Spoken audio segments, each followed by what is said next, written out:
From the Detroit Free Press, I'm Robin Chan with today's voice briefing. It's Monday, February 19th, 2024. This is Phoebe Wall-Howard, an automotive reporter at the Detroit Free Press. Ford Motor Company CEO Jim Farley revealed his regrets and tough lessons learned for the automaker.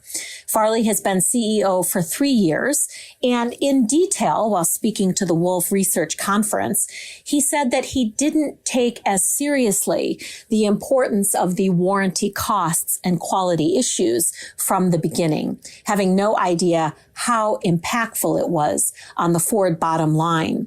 He outlined specific areas where the company is making cuts and specific areas where the company has seen progress, promising Wall Street big profits in 2024. Go to freep.com to learn more. From columnist Neil Rubin. Despite all the coin-operated fortune tellers at Marvin's Marvelous Mechanical Museum, unanswered questions remain. We know that on last Monday, the Farmington Hills City Council high-fived developers who plan to bulldoze the northern chunk of the Hunters Square Shopping Center to make room for a Meijer grocery store. We know that the owner of the 32-year-old collection of vintage and modern arcade games and other curiosities has said he'll try to find a new place for them. What no one knows is where, and what nobody can even imagine is how to make that happen, which means it might not.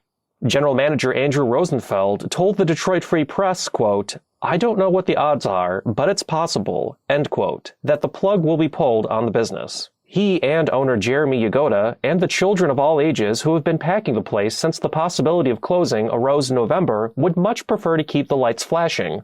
But Marvin's is the 5,500 square feet of pinball machines and oddities and giant posters. It has more than 1,000 electrical outlets and a repurposed dry cleaning carousel 20 feet off the ground that carries tin replicas of World War II fighter planes and the Goodyear blimp in an erratic loop. Movie posters, a U.S. flag, a giant fish, and three-dimensional clown face cling to or hang from the ceiling. How do you take it all out, let alone put it up someplace else? That's the conundrum and the reason Rosenfeld even lets himself consider the notion that when the lease expires in January, Marvin's will expire with it. For more on this story, you can search for Neil Rubin's subscriber exclusive, Marvelous Marvin's Difficult Move Might Spell Trouble for Its Future, on Freep.com. I'm Andrew Burkle with the Free Press Sports Department. And if you're a Michigan State basketball fan, you just had a fantastic weekend. It started off Saturday night in Ann Arbor with Tom Izzo's squad trying to make it 3 wins in a row and a season sweep of the Wolverines for the first time since 2019. Saturday's game was anything but easy for Michigan State.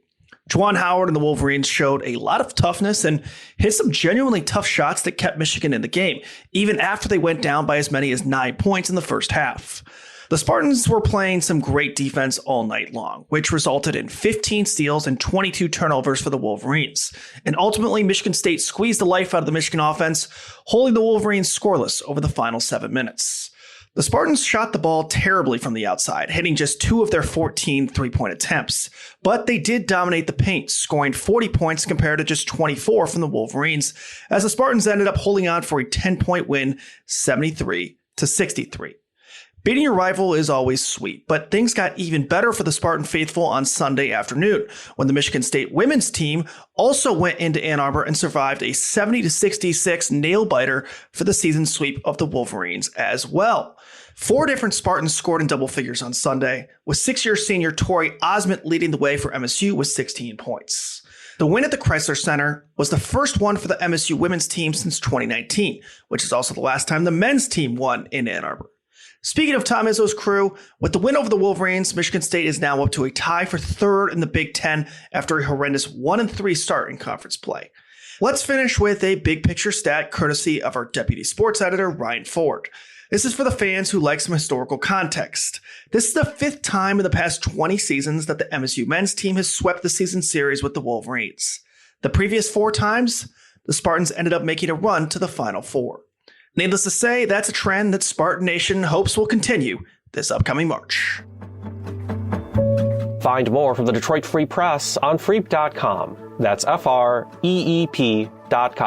Thanks for listening, and you'll hear more from us tomorrow.